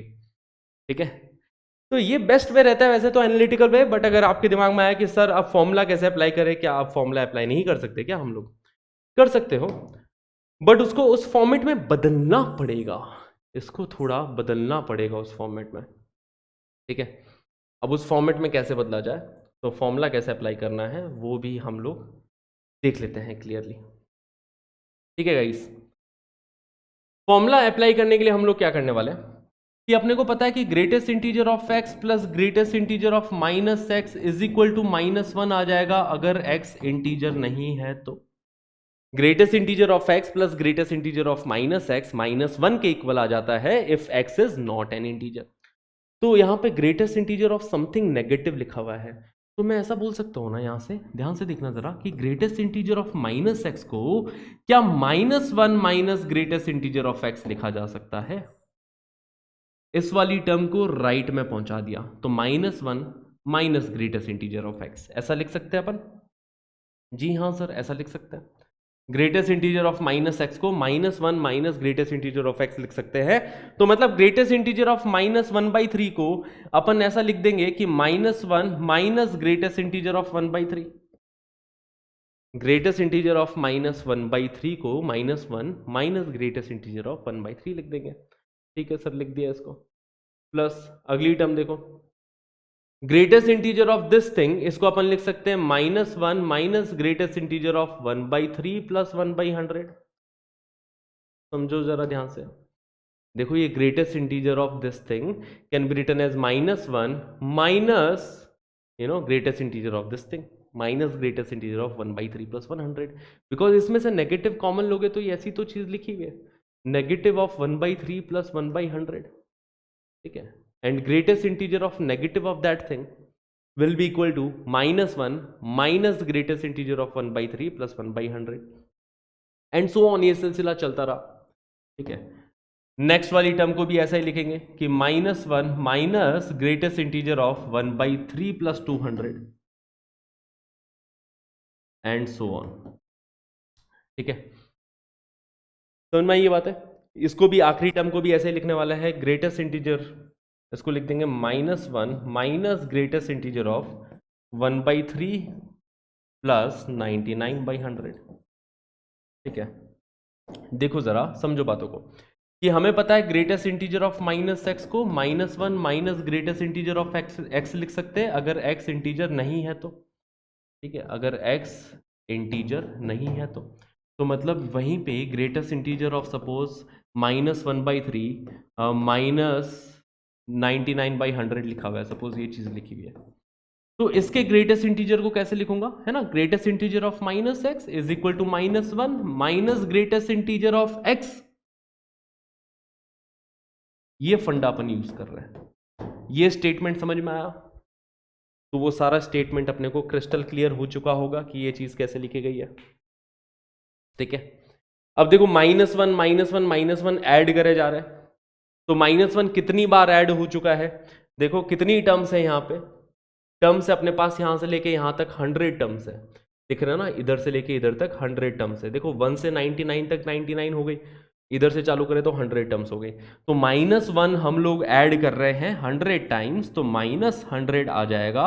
माइनस कॉमन लिया, अब इसमें से देखो ग्रेटेस्ट इंटीजर्स को मैं कंबाइन कर रहा हूं, तो माइनस कॉमन लिया सब में से, तो पहला है greatest integer of 1/3 plus greatest integer of 1/3 plus 1/100। अब ये अपनी जो प्रॉपर फॉर्मूले वाली सीरीज है वो सीरीज बन गई है। अब ये अपना फॉर्मूले वाली सीरीज बन गई है up to greatest integer of 1/3 plus 99/100। देखो अब इस सीरीज का सम निकालना आसान है। इस सीरीज का सम निकालना है तो ये आ जाएगा ग्रेटेस्ट इंटीजर ऑफ nx, है ना, greatest integer of x plus greatest integer of x plus 1/n, x plus 2/n up to x plus n minus 1/n। ठीक है, तो ये आ जाएगा ग्रेटेस्ट इंटीजर ऑफ nx। तो देखो -100 तो ऑलरेडी है ही, इसका सम मैं यहां पे लिख रहा हूं, that will be equal to greatest integer of nx, n की वैल्यू है 100, तो 100 greatest integer of 100 into x की वैल्यू है 1/3। समझो जरा ध्यान से, इस सीरीज पे फोकस करो। That will be equal to greatest integer of nx, n कितना है, 100 है, 99 नहीं है n। समझ में आ रही बात है, greatest integer of x plus greatest integer of 1/n 2/n up to n minus 1/n, series वो थी। तो यहाँ पे n की वैल्यू कितनी है 100, x की वैल्यू है 1/3, 100 into 1/3 33 point something, 33 point something का ग्रेटेस्ट इंटीजर 33 आएगा। तो देखो इसकी वैल्यू आ गई, इस सीरीज की वैल्यू आ गई 33। तो -100 minus 33 -100 minus 33 which is equal to -133। ठीक है, -133 हमारा आंसर हो गया। अब गाइस ये अच्छा क्वेश्चन था, ठीक है, बढ़िया सवाल था ये वाला, है ना, जी मेंस में पूछा गया है, इजी है।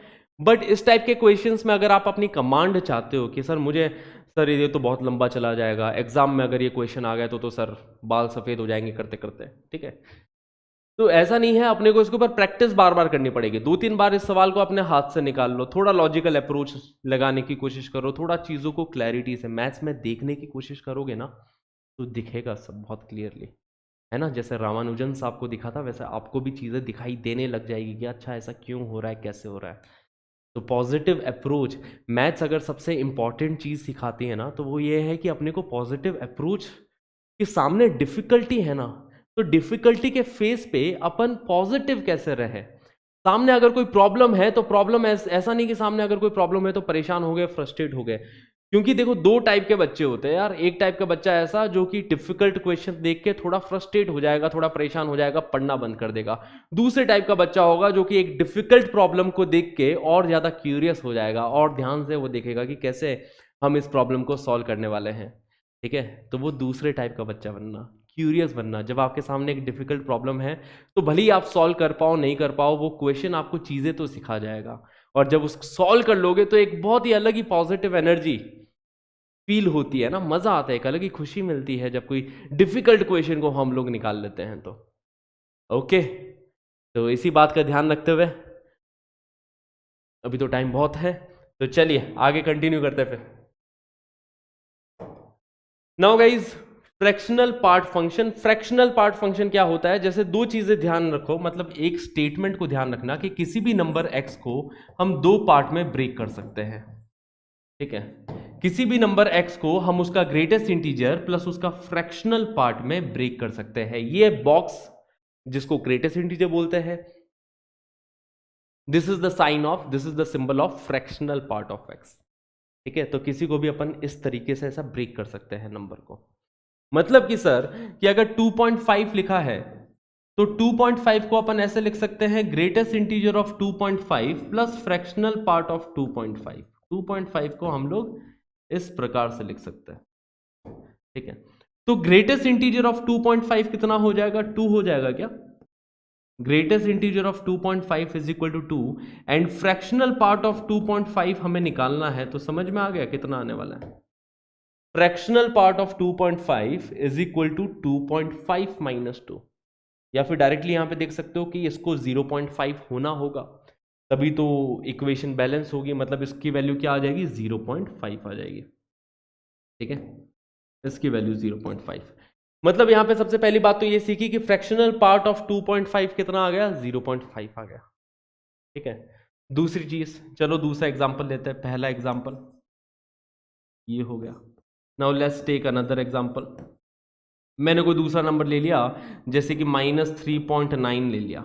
मैंने बोला कि -3.9 को अपन ऐसे ब्रेक कर सकते हैं, greatest integer of -3.9 plus fractional part of -3.9, है ना।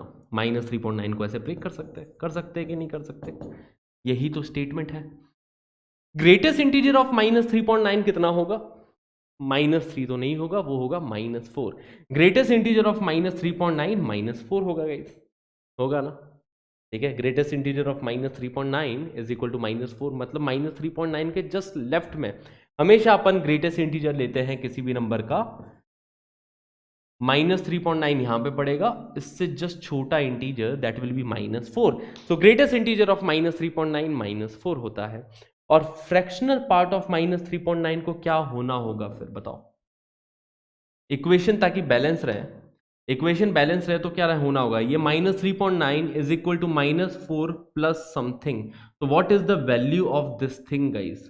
तो इसकी वैल्यू आपको समझ में आ रही है कि सर इसकी वैल्यू +0.1 होनी चाहिए।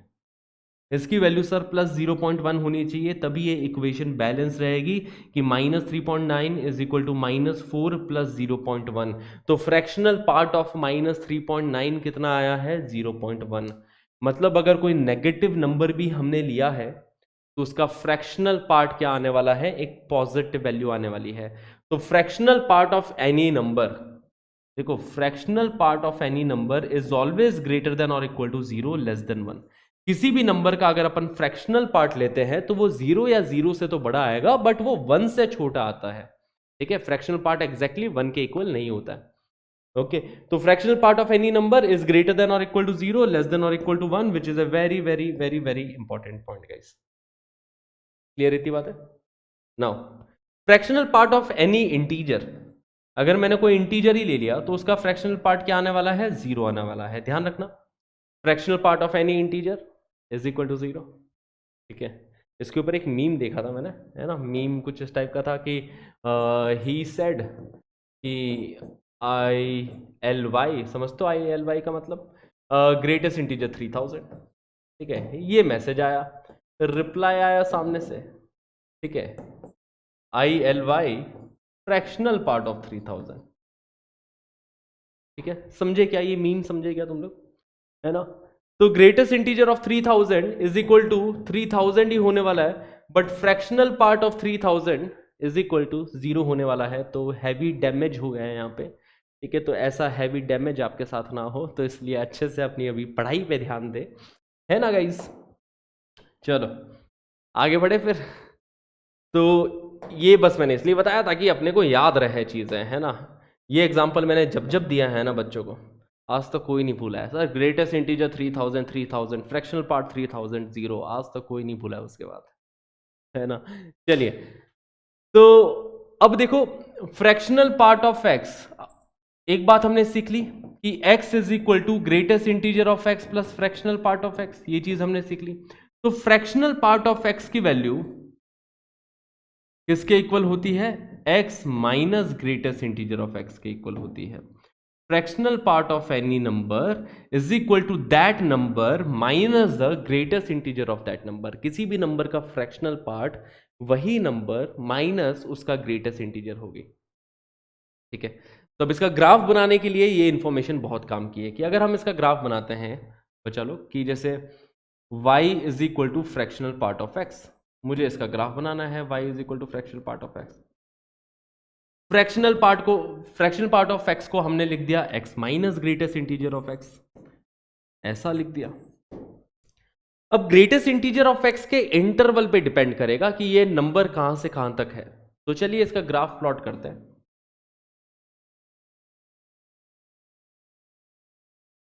ठीक है, अगर मैंने ये x नंबर 0 से 1 के बीच का नंबर लिया है, अगर ये 0 से 1 के बीच का कोई भी नंबर लेता हूं, है ना, if x is between 0 to 1,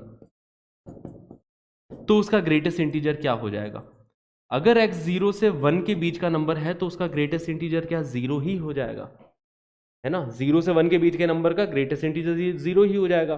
तो 0 से 1 के बीच में जिसमें 1 पे इक्वालिटी नहीं है, क्योंकि देखो अगर x 1 के इक्वल हो गया तो उसका ग्रेटेस्ट इंटीजर 1 बन जाएगा, है ना। अगर x 1 के इक्वल हो गया, 1 या 1 से बड़ा है, 1 से 2 के बीच में है, तो उसका ग्रेटेस्ट इंटीजर 1 होने वाला है।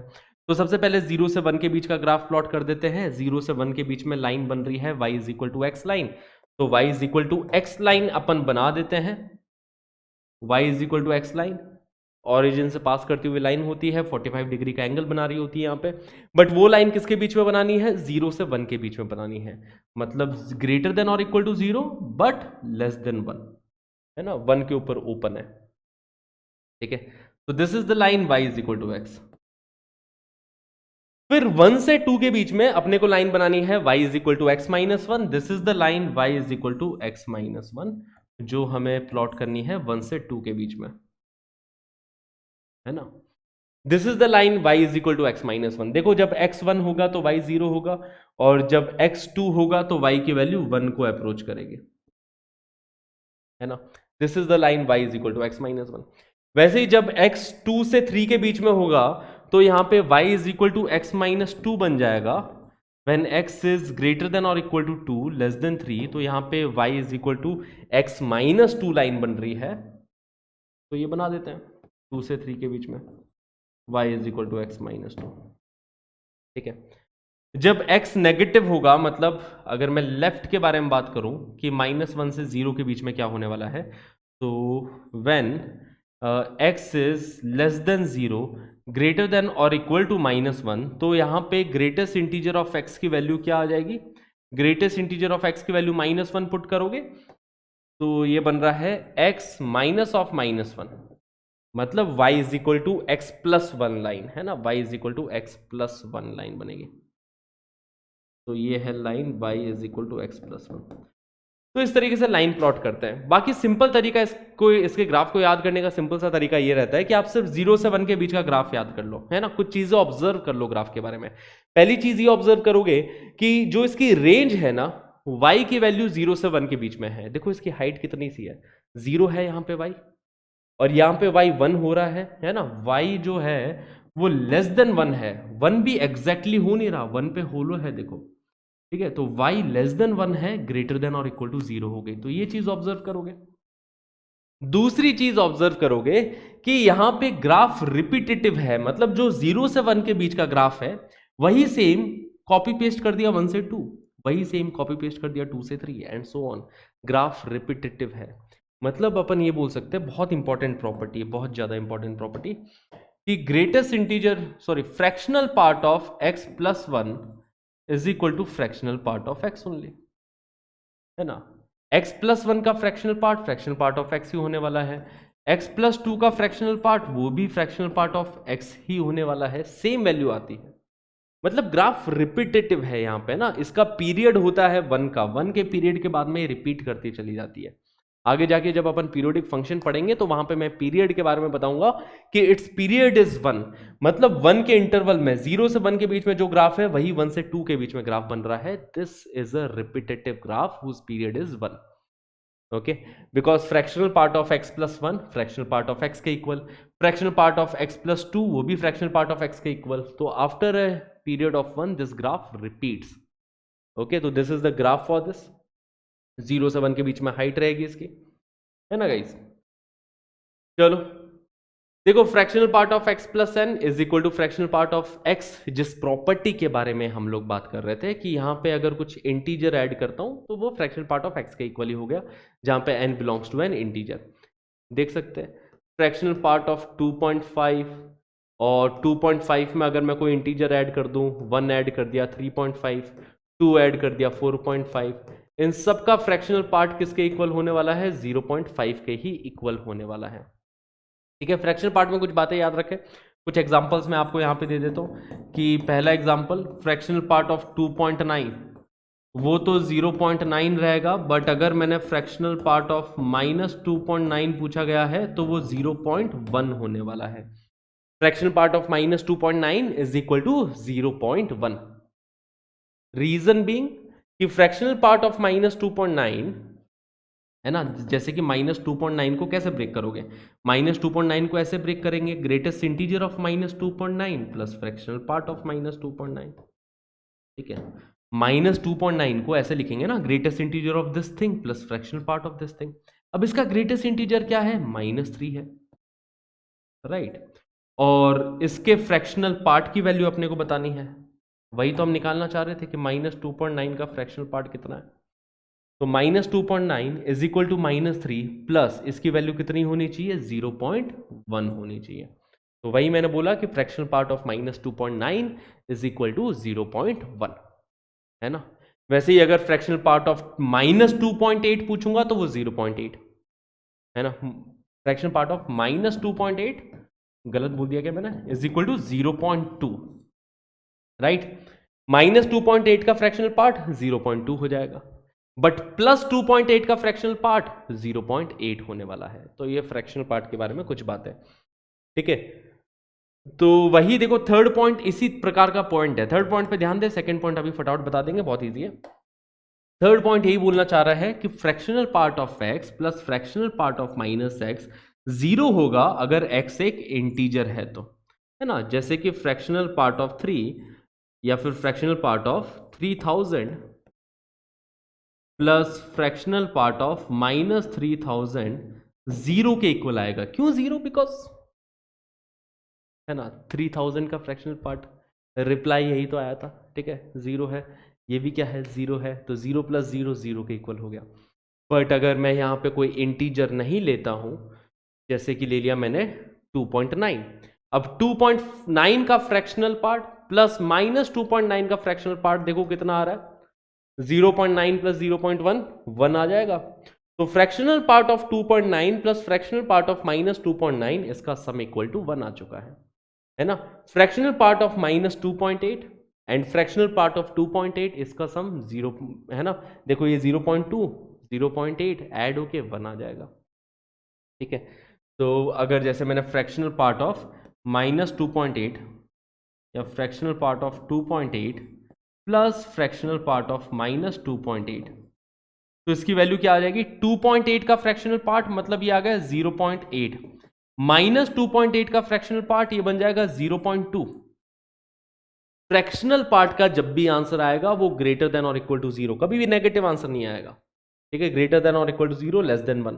तो -2.8 को, है ना, -2.8 को अपन ऐसे ही लिखेंगे -3 + 0.2। तो -3 तो इसका ग्रेटेस्ट इंटीजर होता है, plus 0.2 is the fractional part of -2.8, ठीक है।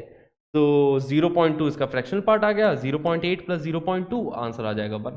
तो अगर x इंटीजर नहीं है तो fractional part of x plus fractional part of -x हमेशा किसके इक्वल होगा? 1 के इक्वल होगा। इन बातों का खास ख्याल रखा जाए। ओके गाइस, सेकंड पॉइंट तो बहुत इजी है कि अगर मैं किसी का फ्रैक्शनल पार्ट ले रहा हूं तो उसने फ्रैक्शन बताया, और किसी फ्रैक्शन का ग्रेटेस्ट इंटीजर ले लिया तो वो 0 हो जाएगा। वैसे ही अगर मैं ग्रेटेस्ट इंटीजर ले रहा हूं तो देखो, पहले वाले जो बॉक्स ने आउटपुट दिया है वो एक इंटीजर दिया है, और यहां पे अब मैं फ्रैक्शनल पार्ट ऑफ इंटीजर ले रहा हूं तो वो 0 हो जाएगा, ठीक है। क्लियर है? मतलब पहले फ्रैक्शन लिया फिर उसका इंटीजर पूछ लिया, ठीक है। फ्रैक्शनल पार्ट का इंटीजर 0 हो जाएगा, ग्रेटेस्ट इंटीजर उसका 0 होगा, और वैसे ग्रेटेस्ट इंटीजर का फ्रैक्शनल पार्ट 0 होने वाला है। तो ये पॉइंट तो बहुत ज्यादा ऑब्वियस पॉइंट है, राइट, ठीक है। अब एक क्वेश्चन पूछा गया था जो कि है equation in terms of fractional part of x and greatest integer of x. इसके टर्म्स में एक इक्वेशन है जहां पे हमें एक्स की वैल्यू पूछी गई है, सॉल्व फॉर एक्स। ये कुछ पास्ट ईयर का ही सवाल है गाइस, सॉल्व फॉर एक्स कि एक्स की वैल्यू बताओ जो कि इस इक्वेशन को सेटिस्फाई कर रही है। ठीक है, तो चलिए सॉल्व करते हैं इस इक्वेशन को। अगर मुझे इसको एक्स के लिए सॉल्व करने का है, देखो तरीका मेरा क्या रहता है ना, तरीका सुनना जरा, अप्रोच सुनना। अप्रोच ये रहेगी मेरी कि इस पूरी इक्वेशन को, फ्रैक्शनल भी है, एक्स भी है, ग्रेटेस्ट इंटीजर है, पूरी इक्वेशन को मैं सिर्फ fractional part of x and greatest integer of x के टर्म्स में तब्दील करना चाहता हूं ना, समथिंग दिस, मतलब इनके बीच में एक रिश्ता निकालना चाहता हूं कि fractional part and greatest integer के बीच में रिश्ता क्या है। तो यहां पे मैं एक्स को पुट करूंगा, सबसे पहले एक्स को यहां पे पुट कर दिया, greatest integer of x plus fractional part of x. यही तो बेसिक थ्योरी है कि any number can be written as greatest integer of that number plus fractional part of that number, and greatest integer of x इसको as it is अपन ने इधर उतार दिया, लेफ्ट हैंड साइड में जो है वही एज इट इज अपन ने लेफ्ट हैंड साइड का इधर उतार दिया। ठीक है, greatest integer of x and greatest integer of x क्या बनेगा ऐड होके, ये बन जाएगा 2 times greatest integer of x. Fractional part of x left hand side में आएगा and 4 times fractional part of x में से fractional part of x subtract किया तो ये बन जाएगा 3 times fractional part of x. यही तो मैंने बोला था कि यार एक रिश्ता निकालना चाहता हूं फ्रैक्शनल पार्ट और ग्रेटेस्ट इंटीजर के बीच में। ये रिश्ता मैंने क्यों निकाला, ये रिश्ता मैंने इसलिए निकाला क्योंकि अब मैं एक फ्रैक्शनल पार्ट ऑफ एक्स की एक प्रॉपर्टी लगाने वाला हूं, है ना, कि fractional part of x we know that this is greater than or equal to 0 less than 1। ये सत्य है, यूनिवर्सल ट्रूथ है ये, कि fractional part of any number is greater than और इक्वल टू 0 लेस देन 1। अब इसी को मैं यूज करने वाला हूं। क्या फ्रैक्शनल पार्ट ऑफ एक्स की वैल्यू पता है अपने को ग्रेटेस्ट इंटीजर ऑफ एक्स के टर्म्स में, है ना।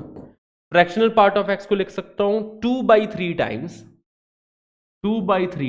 Greatest integer of x. Fractional part of x को मैंने 2/3 times greatest integer of x लिख सकते हैं, वही वैल्यू मैं यहां पे पुट करने वाला हूं। तो फ्रैक्शनल पार्ट ऑफ एक्स की वैल्यू अगर मैं लिखता हूं 2/3 times greatest integer of x, ठीक है, ग्रेटर देन और इक्वल टू 0 लेस देन 1। बहुत सही, यहां तक फ्रैक्शनल पार्ट ऑफ एक्स की वैल्यू रख the greatest integer of x के टर्म्स में। अब देखो ग्रेटेस्ट इंटीजर ऑफ एक्स की क्या वैल्यू आने वाली है। अगर मैंने पूरी इनइक्वालिटी को 3/2 से मल्टीप्लाई किया, क्या कर रहा हूं मैं, पूरी इनइक्वालिटी को मल्टीप्लाई बाय 3/2। 3/2 से क्यों मल्टीप्लाई किया, क्योंकि 2/3 3/2 से मल्टीप्लाई होके 1 बन जाएगा, है ना। या फिर ऐसा समझो, इसको इस साइड भेजा, ये मल्टीप्लाई हुआ, ये 0 बन जाएगा। 0 इज लेस देन और equal to greatest integer of x less than 2/3। देखो ये बनेगा क्या, लेस देन 3/2। हाँ जी गाइस, 2/3 उधर जाके 3/2 बनेगा, 2/3 इधर मल्टीप्लाई हुआ 0 बन जाएगा। तो ग्रेटेस्ट इंटीजर ऑफ एक्स आ गया ग्रेटर देन और इक्वल टू 0 लेस देन 3/2। अब इधर सोचना है, जब हमें ग्रेटेस्ट इंटीजर की एक रेंज पता चल चुकी है, मतलब अब हो गया क्वेश्चन सॉल्व। ठीक है, अब सोचो जरा, अब हो चुका है गाइस क्वेश्चन सॉल्व, अब कुछ बचा नहीं है इस क्वेश्चन में। ठीक है, इट्स ऑलरेडी सॉल्व नाउ। ठीक है, चल रही है ना रिकॉर्डिंग, ठीक है, सब चल रहा है। मुझे एक बार के लिए लगा कहीं बीच में स्टॉप तो नहीं होगी रिकॉर्डिंग, पता चला मैं बोले जा रहा हूं और रिकॉर्डिंग बंद हो गई। तो greatest integer of x greater than और इक्वल टू 0 लेस देन 3/2 होने वाला है। अब ग्रेटेस्ट इंटीजर ऑफ एक्स हमेशा एक इंटीग्रल वैल्यू देता है, तो इस इंटरवल में इंटीजर क्या क्या है, एक तो 0 है इस इंटरवल में इंटीजर, और दूसरा इंटीजर है 1, क्योंकि 3/2 होता है 1.5। तो ग्रेटर देन और इक्वल टू 0 लेस देन 1.5 में जो इंटीजर है, मतलब इधर सोच के मेरे को ये चीज समझ में आई कि ग्रेटेस्ट इंटीजर ऑफ एक्स की वैल्यू या तो 0 होगी या 1 होगी। समझो जरा बात को, 0 से 1.5 में दो ही इंटीजर है, एक इंटीजर है 0 खुद, एक इंटीजर है 1, और ग्रेटेस्ट इंटीजर ऑफ एक्स की वैल्यू इंटीजर ही आने वाली है। यही पर्पस था कि मैं जो पूरी इक्वेशन बनाना चाह रहा हूं ना, पूरी equation fractional part and greatest integer के टर्म्स में बनाना चाहता हूं, ताकि फ्रैक्शनल पार्ट की वैल्यू मुझे पता है 0 से 1 के बीच में है, तो एक ग्रेटेस्ट इंटीजर की रेंज मिल जाएगी, क्योंकि फ्रैक्शनल पार्ट की वैल्यू अपन रख देंगे ग्रेटेस्ट इंटीजर के टर्म्स में। और अगर मुझे ग्रेटेस्ट इंटीजर का इंटरवल मिल गया, तो पूरे इंटरवल में मेरे को पता है कहाँ कहाँ कौन कौन सी वैल्यू सेलेक्ट करनी है, ओनली इंटीग्रल वैल्यू सेलेक्ट करनी है। तो इंटीग्रल वैल्यू क्या आ रही है, 0 एंड 1, जो कि सेलेक्ट कर ली। क्लियर है गाइस। अगर मैंने ग्रेटेस्ट इंटीजर ऑफ एक्स की वैल्यू 0 सेलेक्ट की है तो फ्रैक्शनल पार्ट ऑफ एक्स की वैल्यू क्या आएगी? अगर इसकी वैल्यू मैं 0 सेलेक्ट करता हूं तो क्या फ्रैक्शनल पार्ट ऑफ एक्स की वैल्यू 0 आ जाएगी क्या? 2/3 इंटू 0। और अगर मैंने इसकी वैल्यू 1 सेलेक्ट करी है तो फ्रैक्शनल पार्ट ऑफ एक्स की वैल्यू क्या आएगी? ग्रेटेस्ट इंटीजर ऑफ एक्स को 1 पुट कर देता हूं तो फ्रैक्शनल पार्ट ऑफ एक्स आ गया 2/3 इंटू 1।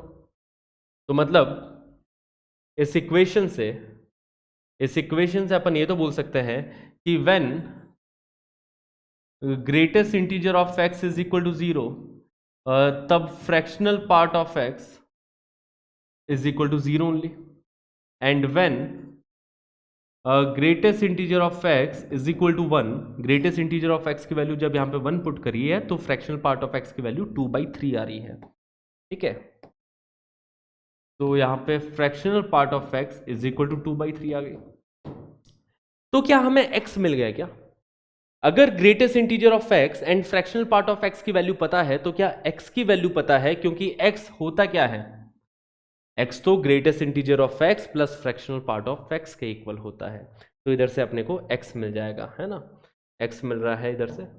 इट इम्प्लाइज इधर से तो मेरे को x मिल गया 0 + 0 मतलब 0 ओनली। यहां से अपने को x मिल जाएगा 1 + 2/3, है ना? ग्रेटेस्ट इंटीजर ऑफ x 1 है, फ्रैक्शनल पार्ट ऑफ x 2/3 है, तो x is equal to greatest integer of that number plus fractional part of that number. तो 1 + 2/3 यहां पे बन गया 5/3। तो x की दो वैल्यूज इस इक्वेशन को सेटिस्फाई कर रही है। एक तो x इज इक्वल टू 0 रख के देख लो सेटिस्फाई कर रहा है, एक x इज इक्वल टू 5/3। ये दो वैल्यूज x की ऐसी है जो कि इस इक्वेशन को सेटिस्फाई कर रही है। निकालने का अप्रोच दिमाग में रखना, बहुत ही लॉजिकल अप्रोच है, बहुत लॉजिकल अप्रोच है कि पूरी इक्वेशन को मैंने fractional part and greatest integer के टर्म्स में तब्दील किया है। Fractional part of x greater than और इक्वल टू 0 लेस देन 1 होता है। फ्रैक्शनल पार्ट ऑफ x की वैल्यू ये रख दी यहाँ पे, तो ग्रेटेस्ट इंटीजर ऑफ x का इंटरवल मिल गया। अब मुझे पता है ग्रेटेस्ट इंटीजर ऑफ x की वैल्यू तो कुछ इंटीग्रल आने वाली है, तो 0 से 1.5 में दो ही इंटीजर है, 0 एंड 1। और जब ग्रेटेस्ट इंटीजर की वैल्यू आ गई तो फ्रैक्शनल पार्ट की वैल्यू आ गई, क्योंकि इनके बीच में रिलेशन तो ऑलरेडी था ही अपने पास। ठीक है, लॉजिक दिमाग में रखना अपने। ओके, तो जब हमने फंक्शन खत्म कर लिया है, अभी एक बस आखिरी बच गया, सिग्नम फंक्शन। सिग्नम फंक्शन बहुत ही प्यारा है, इससे स्वीट कोई फंक्शन ही नहीं है, है ना? Very sweet function. इसको रिप्रेजेंट कुछ इस तरीके से किया जाता है, सिग्नम ऑफ एक्स।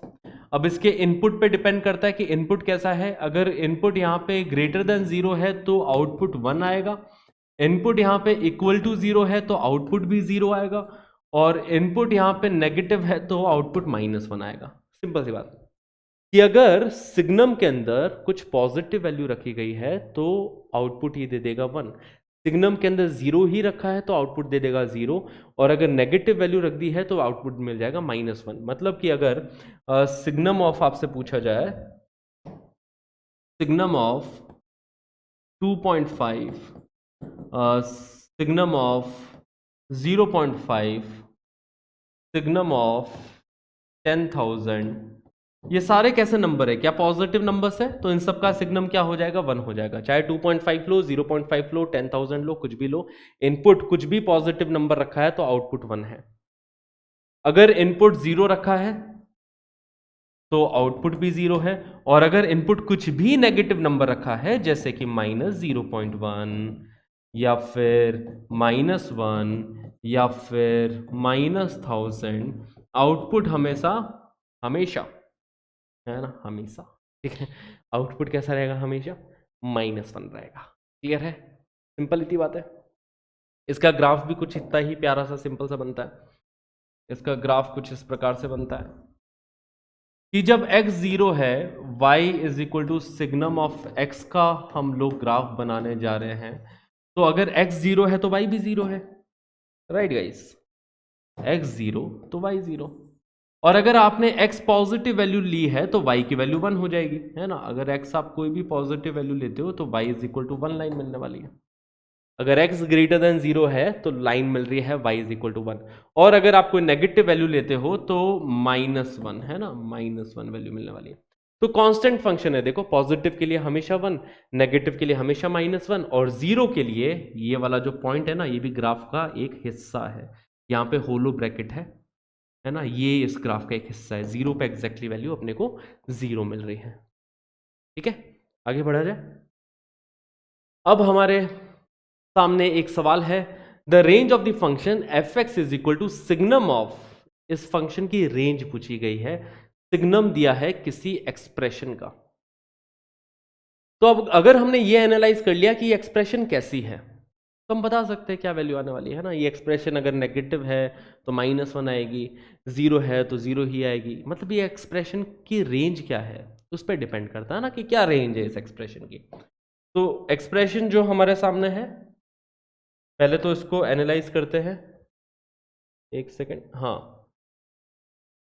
पहले इसको एनालाइज कर लेते हैं कि sine square x plus 2 sine x, sine square x plus 2 sine x plus 1 upon sine square x plus 2 sine x plus 3।